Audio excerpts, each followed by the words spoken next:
Good evening students. बेटा ये आपकी सर्कल जो यूनिट है उसकी ये सेकंड थ्योरम है।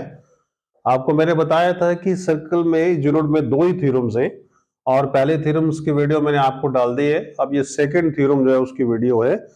देखो इसे कैसे करना है। It's a very simple question but very important question. बहुत इंपॉर्टेंट है बट सिंपल है। देखिए इसे क्या करेंगे, क्वेश्चंस में डिमांड क्या है, क्वेश्चन में क्या कहा है, गिवन क्या है और करना क्या है। सबसे पहले गिवन ये है, वो कह रहा है कि अगर आपके पास एक सर्कल है और इस सर्कल के बाहर आप एक पॉइंट लेते हैं, यानी ये एक्सटर्नल पॉइंट है, इट्स एन एक्सटर्नल पॉइंट, और इस एक्सटर्नल पॉइंट से आप ज्यादा से ज्यादा मैक्सिमम टेंजेंट्स दो ही ड्रा कर सकते हैं। You can draw only to tangents. ठीक है, आप दो से ज्यादा टेंजेंट्स इस आउटसाइड जो पॉइंट आउटसाइड है सर्कल से, उससे आप ज्यादा दो से ज्यादा टेंजेंट बना ही नहीं सकते। मैक्सिमम जो टेंजेंट्स होंगे वो आपके टू होंगे। ठीक है, और इनकी जो लेंथ है, जहां पे ये सर्कल को टच करते हैं वहीं तक इसकी लेंथ कंसीडर की जाती है।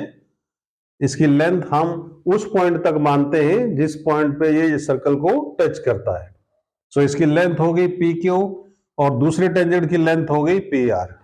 अब हमने इसमें प्रूव ये करना है बेटा कि ये दोनों जो टेंजेंट्स हैं इनकी लेंथ इक्वल होती है, ये बात प्रूव करनी है आपने।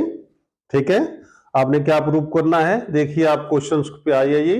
The length of the tangents drawn from an external point. ये टेंजेंट्स हमने कहां से ड्रॉ किए, एक्सटर्नल पॉइंट से, सर्कल के बाहर का पॉइंट है वहां से हमने इसको ड्रॉ किया।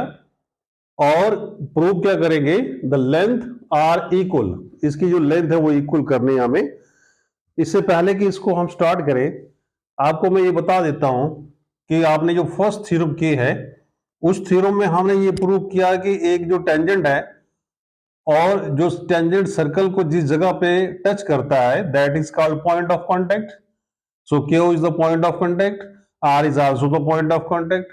इसी पॉइंट ऑफ कांटेक्ट से अगर आप सेंटर को ज्वाइन करते हैं, यानी जो रेडियस है और ये टेंजेंट्स, इन दोनों के बीच में बनने वाला एंगल जो है वो परपेंडिकुलर होता है, 90 डिग्री होता है। ये हमने प्रूव किया फर्स्ट थ्योरम में। तो इसी प्रकार ये भी 90 होगा और ये टेंजेंट्स भी सर्कल को टच कर रहा है आर पे। ठीक है, और इसी पॉइंट ऑफ कांटेक्ट को आप रेडियस सेंटर के साथ ज्वाइन करने, मींस आप रेडियस ड्रॉ कर रहे हैं आप। ठीक है, सो इस रेडियस और इस टेंजेंट्स के बीच में जो बनने वाला एंगल है that will also be equal to 90।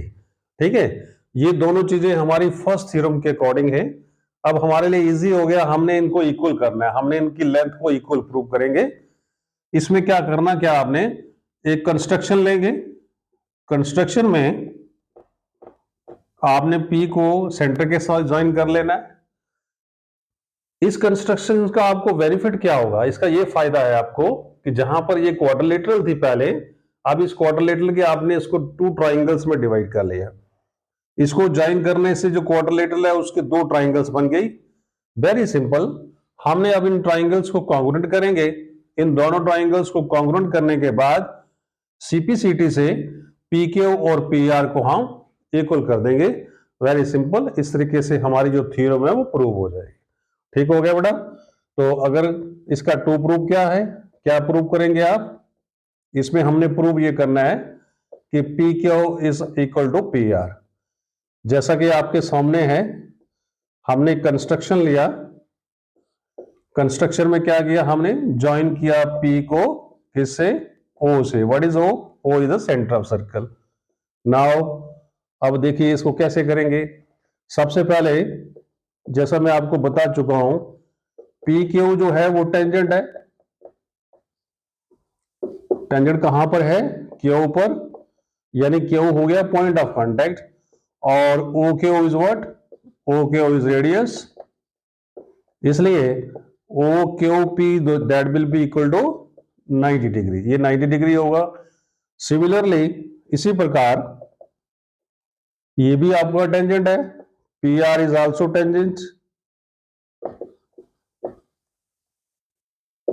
और ये कहां पे सर्कल को टच कर रहा है, आर पर, और उसी आर से हमने रेडियस ड्रॉ किया है। सो इसके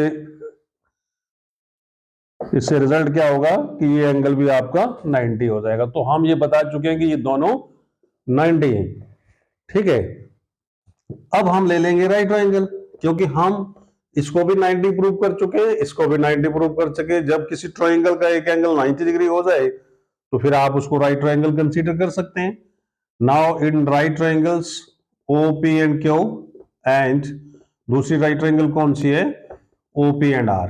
ये दोनों राइट ट्रायंगल्स आपने ले ली, ठीक है। अब आप इसे करते जाइए। सबसे पहले OQ, ठीक है, इस ट्रायंगल का जो OQ है, दिस इज द रेडियस। इस ट्रायंगल का जो OR है वो भी रेडियस है, दोनों इक्वल है। आपको अच्छे से मालूम है एक सर्कल के जितने भी रेडियस होते हैं वो सेम सर्कल के जो रेडियाई होते हैं वो इक्वल होते हैं, radii of A same circle. ये इसका रीजन हो गया।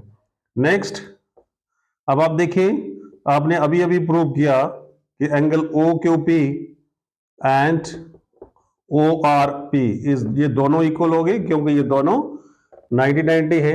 आपने इसको भी 90 प्रूव किया, इस एंगल को भी 90 किया, सो दोनों इक्वल हो गए। अब एक चीज हमें और चाहिए ट्रायंगल को कॉन्ग्रुएंट करने के लिए, वो चीज हमारे पास कौन सी है, OP कॉमन है। So this is common. आपको मालूम है बेटा एक ट्रायंगल के 6 पार्ट होते हैं, 3 साइडें होती है उसकी, 3 उसके एंगल्स होते हैं, और जब भी हमें ट्रायंगल को कॉन्ग्रुएंट करना है उन 6 में से 3 पार्ट्स को हमें इक्वल करना पड़ता है, जिससे कि हमारी कोई भी कंडीशन बन जाए, चाहे SSS बने, SAS बने, या 5 कंडीशंस हैं आप जानते हैं, तो उसके लिए हमें 3 पार्ट्स को इक्वल करना होता है। इस प्रकार से हमने 3 पार्ट्स को इक्वल कर दिया। So therefore triangle OPQ is congruent two triangles OPR। अगर आप देखेंगे कौन सा क्राइटेरिया है तो RHS है, RHS से हमने इस ट्रायंगल्स को कॉन्ग्रुएंट कर दिया। Now you know that when the triangles are congruent, then by CPCT their parts, remaining parts will be equal. It means PQ is equal to PR. Reason क्या लिखेंगे बेटा, CPCT। आप जानते हैं, आपने 9th में किया है, जब कोई भी 3 पार्ट्स को इक्वल करके ट्राइंगल को कॉन्ग्रुएंट करते हैं, उसके बाद कॉन्ग्रुएंट करने के बाद बाकी बचे हुए उसके 3 पार्ट्स को आप इक्वल लिख सकते हैं, ठीक है, बाय CPCT द्वारा। तो इस प्रकार से आपने प्रूव कर दिया कि जो टेंजेंट्स हम एक्सटर्नल पॉइंट से ड्रॉ करते हैं सर्कल के ऊपर, उनकी लेंथ इक्वल होती है। और ये भी याद रखें, एक्सटर्नल पॉइंट से जो आप टेंजेंट बनते हैं वो मैक्सिमम 2 ही ड्रॉ कर सकते हैं। सो इस प्रकार से हमने ये प्रूव किया है कि length of the tangents drawn from an external points are equal. But I think ये आपको समझ आया होगा। आपसे रिक्वेस्ट है, ठीक है, कि अगर आपको ये समझ आया है तो आप इसको सब्सक्राइब करें और अपने दोस्तों को ज़्यादा से ज़्यादा शेयर करें, ताकि उनको भी इसका बेनिफिट मिल सके।